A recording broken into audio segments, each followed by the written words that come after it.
ஏன்பா என்னாச்சு? ஏன் இவ்வளோ டல்லா இருக்கீங்க? சொல்லுமா. ஏன்பா ரொம்ப டல்லாவே இருக்கீங்க? என்னாச்சு உங்களுக்கு? எனக்கு என்னம்மா, என்னோட ஒரே கவலை எங்க அம்மா தான். அவங்க ரொம்ப உடம்பு முடியாம இருக்காங்களாம். பார்க்க போலன்னு உங்க அம்மா கிட்ட கேட்டா அவ அதெல்லாம் முடியாதுன்னு சொல்றா. அதாம்மா என்ன பண்றதுன்னு தெரியாம யோசிச்சுட்டு இருக்கேன். கவலைப்படாதீங்கப்பா, இதுக்கு நான் ஒரு வழி பண்றேன். உங்க அம்மா கிட்ட வேஸ்டா நீ பேச்சு வாங்காதம்மா. அதெல்லாம் நான் பாத்துக்கிறேன், நீங்க வாங்கப்பா. நம்ம பண்ண போற? நீங்க கொஞ்சம் அமைதியா இருங்கப்பா, நான் பாத்துக்கிறேன். அம்மா. என்னடி என்ன விஷயம்? இல்லம்மா, காலேஜ்ல இருந்து ஒரு எஜுகேஷனல் டூர் கூட்டிட்டு போறாங்க. அதான் அப்பாவை கூட்டிட்டு போலாமான்னு உங்ககிட்ட பெர்மிஷன் கேக்குறேம்மா. எஜுகேஷனல் டூர் தானே, சரி சரி கூட்டிட்டு போயிட்டு வா. ரொம்ப தேங்க்ஸ்மா. சரி சரி வாங்கப்பா கிளம்பலாம். அப்பா, பஸ்ஸில் இப்படி போய் எவ்வளோ வருஷமாச்சு இல்ல? ஆமாம்மா, இப்போதான் எனக்கு மனசுக்கு ரொம்ப நிம்மதியா இருக்கு. இன்னும் கொஞ்ச நேரம் தான்ப்பா பாட்டி வீட்டுக்கு போயிடலாம். அப்ப நீங்க இன்னும் ஹாப்பியா இருப்பீங்க. நானும் அந்த நேரத்துக்காக தாம்மா வெயிட் பண்ணிட்டு இருக்கேன். மலைக்கு மேலேருந்து கிராமத்தை பார்க்க எவ்வளோ அழகா இருக்குல்லப்பா. ஒரு வழியா பாட்டி வீட்டுக்கு வந்தாச்சுப்பா.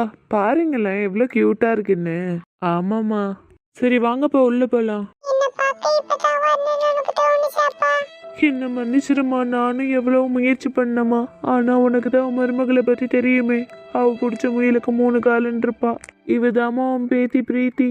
இவதாமா எல்லா பிளானையும் பண்ணி நம்மள இங்கே சேர்த்து வச்சா. கவலைப்படாதீங்க பாட்டி, உங்களுக்கு நான் இருக்கேன். நீ சொன்ன வார்த்தை எனக்கு போதுமா. சரி வாங்க, நான் சாப்பாடு எடுத்து வைக்கிறேன். சரிங்க பாட்டி. உன் பாட்டியை பத்தியம்மா, உடம்பு சரியில்லைனாலும் எவ்வளோ சமைச்சு வச்சிருக்காங்க. ஆமாப்பா, எல்லாமே ரொம்ப டேஸ்டா இருக்கு. சரிம்மா, சீக்கிரம் சாப்பிடு. நம்ம பாட்டியை ஹாஸ்பிட்டலில் காட்டியாச்சு. நான் ஈவினிங் 4 o'clock பஸ் புக் பண்ணியிருக்கேன். இந்த ஊர்லேருந்து சென்னைக்கு போகிறதுக்கு ஒரு பஸ் மட்டும்தாம்மா இருக்கு. சரி சரிப்பா. நீங்க 2 பேரும் வந்ததுல எனக்கு ரொம்ப சந்தோஷம்ப்பா. எங்களுக்கு தாம்மா. இப்போ உங்களுக்கு உடம்பு பரவாயில்லையாம்மா?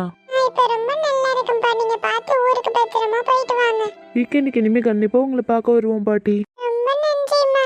இந்த பையனும் ரொம்ப நல்லா இருந்துச்சுல்லப்பா. ஆமாம்மா, எனக்கு மனசுக்கு இப்போதான் நிம்மதியாக இருக்கு. உன்னால தான் இது எல்லாமே நடந்துச்சு.